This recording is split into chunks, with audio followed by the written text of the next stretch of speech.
Call Allah Yahweh Bashim Yahushai Bashim Kakudash. Double honors to the elders and apostles, great millstone rule well. I am not a member, however, I've entered into their labors. Peace and mercy to these sincere brothers and sisters doing this wherever you are, whatever your lot may be. And really, this is just a backdrop, but the main point, and we're going to get a couple things like physically what we're going to pertain to this video, but the main point here is don't even bother arguing with a Christian. And this should be automatic, right? Now, you should prove all things and be apt to teach. But if they are just, consistently just going against you, hey, man, kick the dust, right? Kick the dust off your feet. And the more and more we move into getting closer to, the third woe and the mandatory implementation of, Revelation 13:16, there... there's going to be a separation here, and at that point we'll just leave it up to whose God is real. Just like in I think it's in Second Kings or maybe in First King where Elijah was like let's have a test, and whose God answers by fire is the true. And they are going to be calling on the J word and CHRIST and all of that, and on the other end, on the left-handed side, spirituality. Some gonna be talking about ancestors and shit. And at the end of the day, we're going to see, whose God is the real one, in which that is a rhetorical question. We know, right? That is Yahweh. His name is Yahweh, meaning he is or he exists, and he has a son, a begotten son, Yahweh Shai.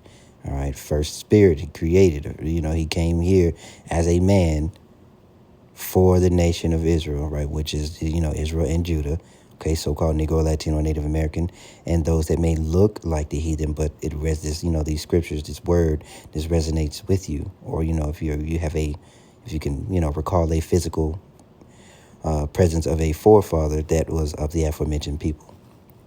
But,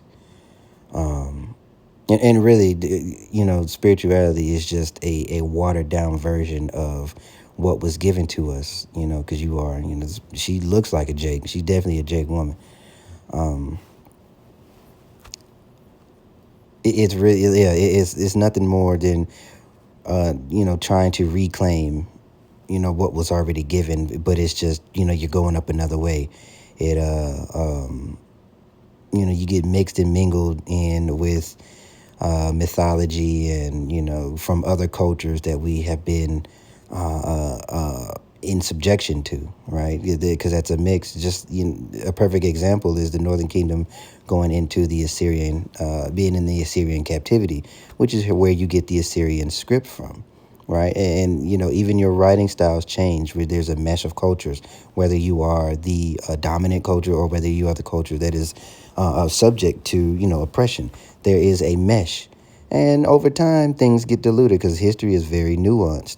And people think that they have found a way, but they really just they know Christianity is bullshit and they're looking for something real. Right. And then they find these different avenues. Wherever a lion spirit may lead them. So let's open up real quick. And I also pulled, the different herbs that you find in the Bible. But let's open up with Ecclesiasticus, also known as Sirach 38 and 4. Okay. And it says, the Lord hath created medicines out of the earth, and he that is wise will not abhor them. All right. Was not water made sweet with wood, that the virtue thereof might be known? All right, and he that gives men skill. No, okay, that's all we needed here was those two. And, let me get 8. You know what? Just read it. We'll read 6 through 8 too. All right, he that giveth men skill, and that he might be honored in his marvelous works.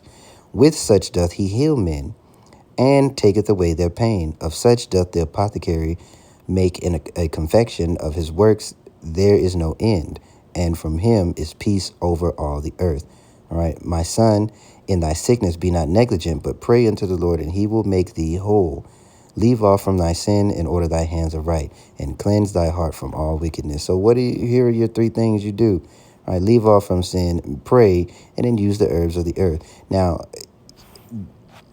bear in mind everything here is polluted, so you definitely have to pray over it. And if you can find something, maybe at a farmer's market, or I look on Etsy, find a dealer that has herbs wholesale on Etsy. You do what you got to do. If you are, if you're blessed to be able to afford these things, by all means, go for it.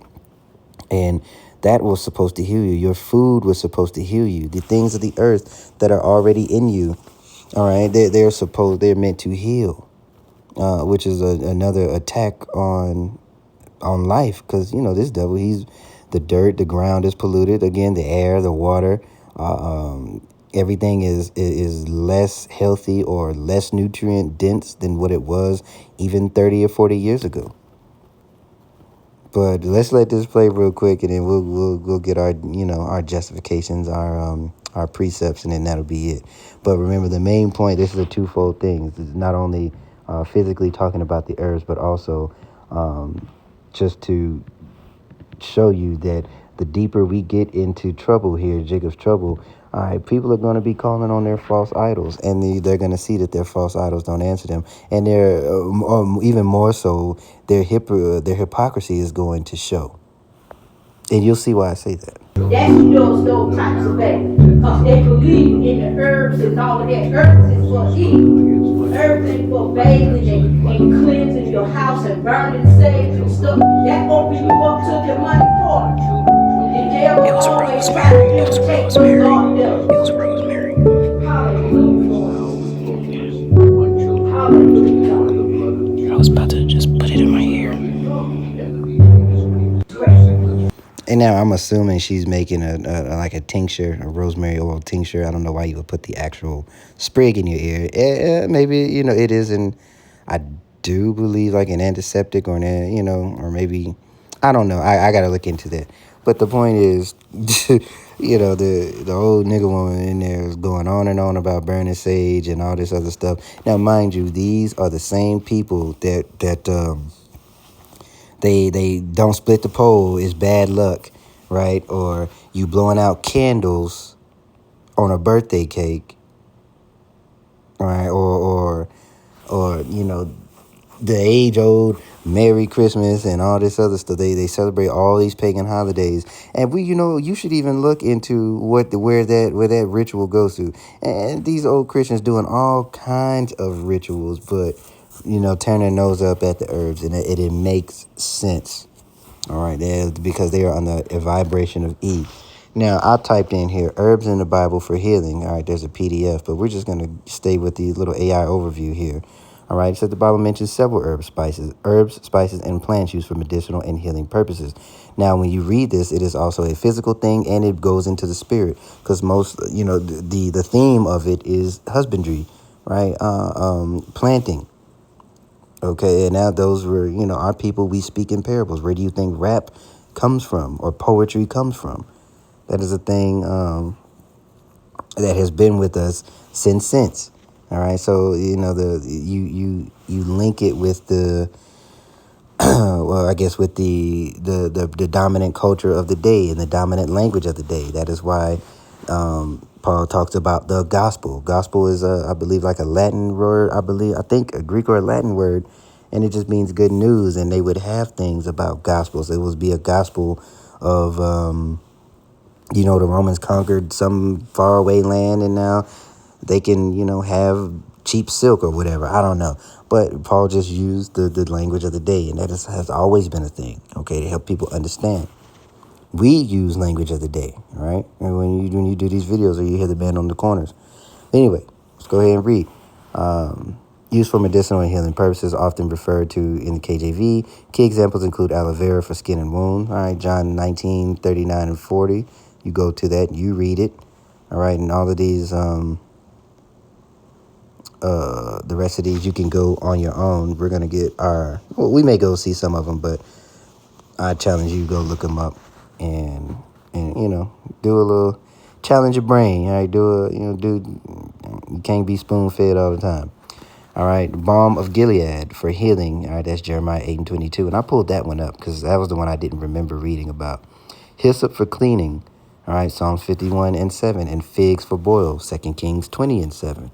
All right, and there's common biblical ones. Matthew 23 and 23, I think the Yahweh Shah was talking about the Pharisees, and we'll go to that because that's the one I don't remember as well. But I'm sure he was saying they were very meticulous to tithe on their herbs, but they denied or ignored the weightier matters, right? The things that truly would get you right in the spirit. So let's look. We'll go Matthew 23 and 23, but I'm pretty sure, you know what I want to, let's see. Matthew 23 and 23. Dang it. All right, then spake Yahushua to the multitude. Okay, woe unto you, scribes and Pharisees, hypocrites, if you can pass the sea of the land.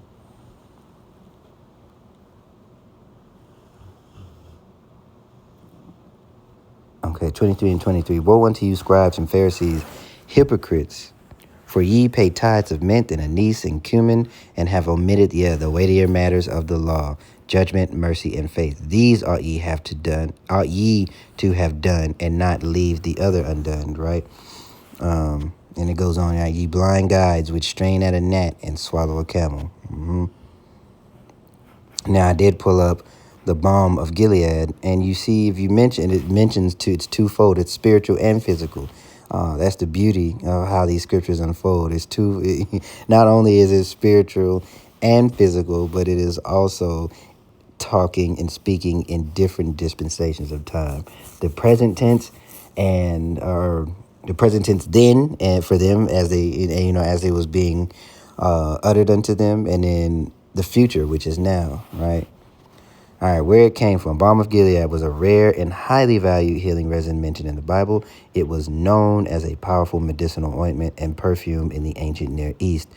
Where it came from. Gilead refers to a region east of the Jordan River in modern-day Jordan. The resin was exported from there and became famous for its healing properties. Right, it's mentioned in the book of Jeremiah. Is there no balm in Gilead? Right, that was a spiritual or a symbol or symbolically spiritual, as it says here, meaning is there no healing for our suffering? Okay, now what was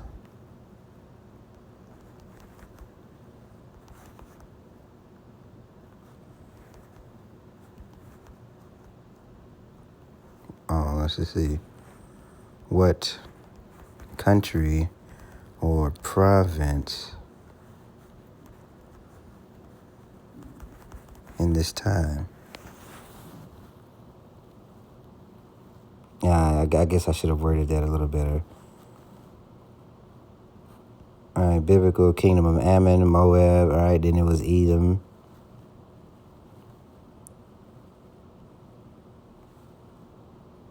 Okay. After Babylon fell, all right, so it's always,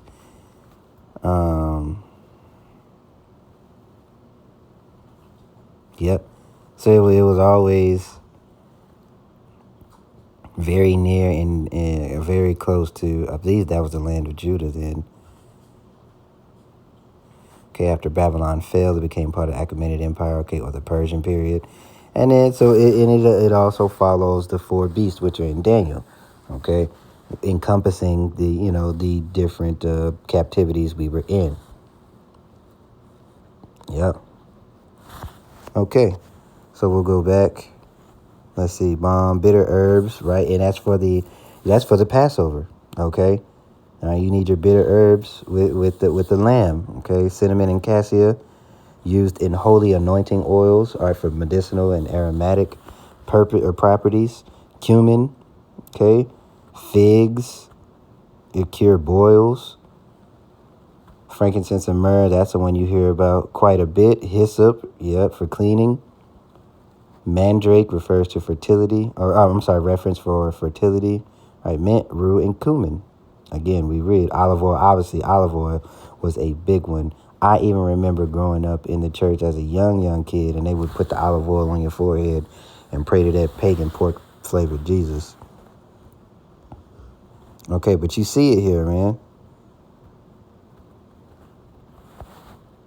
There was another one I wanted to get. You know what? called by, I believe, let me, Elijah called down by fire. We're going to get that. I think that's in 2 Kings.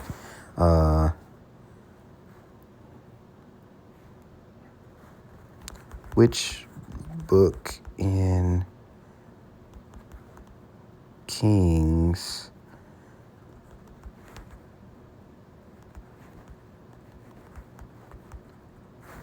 I can't. Is it 2 Kings 17?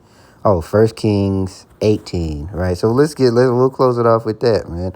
That's a good one to end it off on, especially because, all right, Yahweh again will answer by fire here in Babylon.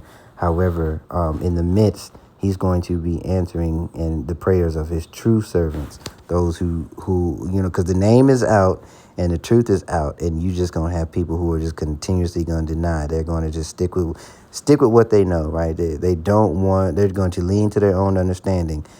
1 Kings 18. All right, they're going to and they're going to perish in their foolishness.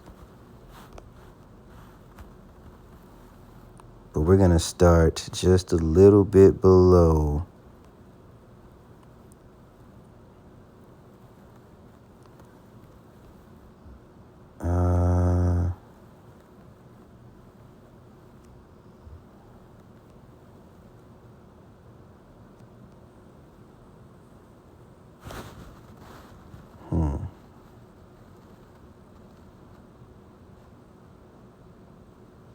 Okay, yeah. Oh, this is 36, not 18. All right, but we're going to skip. We're going to just get a little bit here and add, so that way, we can add our context. All right, so we'll start at 19, all right, because, it's 36. All right, now therefore send and gather to me all Israel unto Mount Carmel, and the prophets of Baal 450, and the prophets of the groves for 400, which eat at Jezebel's table. All right, so Ahab went, okay. And now Elijah is saying here in verse 21, it came unto all the people and said, how long halt ye between two opinions? And that's going to be something that, people are going to have to answer within themselves when trouble really hits. How long are you going to halt between two opinions? If the Lord be God, follow him. But if Baal be, then follow him. And the people answered him not a word. Convicted. Cut. That's why. All right. And then, because the Lord works in small numbers, all right, you'll see that theme often in the scriptures here, especially during the book of Maccabees. All right, then Elijah calm down. Then said Elijah unto the people, even I, only remain a prophet of the Lord, but Baal's prophets are 450 men. Okay, so there you said it. 23 here. Let them therefore give us 2 bullocks, and let them choose 1 bullock for themselves, and cut it into pieces, and lay it on the wood, and put no fire under. And I will dress the other bullock, and lay it on the wood, and put no fire under. Okay? And call ye on the name of your gods, and I will call on the name of Yahweh. And as we speed it up to right now, the present, Yahweh Bahasham Yahweh Shai. And the power that answers by fire, let him be God. And all the people answered and said, it is well spoken, right? So they agreed. Okay. So Elijah said unto the prophets of Baal, choose ye 1 bullock for yourselves, and dress it first, for ye are many, and call on the name of your gods, and put no fire under. Okay, so that's what they did. And they called, howled, and begged, and hooting and hollered all day. And there was nothing that he was not answered, right? That's what you see in verse 26. All right, so Baal, they called him from morning even until noon, saying, O Baal, hear us. But there was no voice, nor any that answered. And they leapt on the altar which was made. And then they got to the point they started cutting themselves. They started, okay, well, they maybe need a blood offering, right? So this is when Elijah taunts them. Okay, he says, "May cry aloud, for he is a god. Either he is talking, or he is pursuing, or he is in a journey, or peradventure he sleepeth and must be awakened." Okay, so they started to cut themselves in verse 28. All right, and they heard no answer, and I bet they look like a damn fool. Just like 2/3 of our people are gonna be looking at a damn fool calling on an idol that we told you doesn't exist. So we'll skip to 31. Elijah took 12 stones, according to the number of the tribes of the sons of Jacob, unto whom the word of the Lord came, saying, Israel shall be thy name.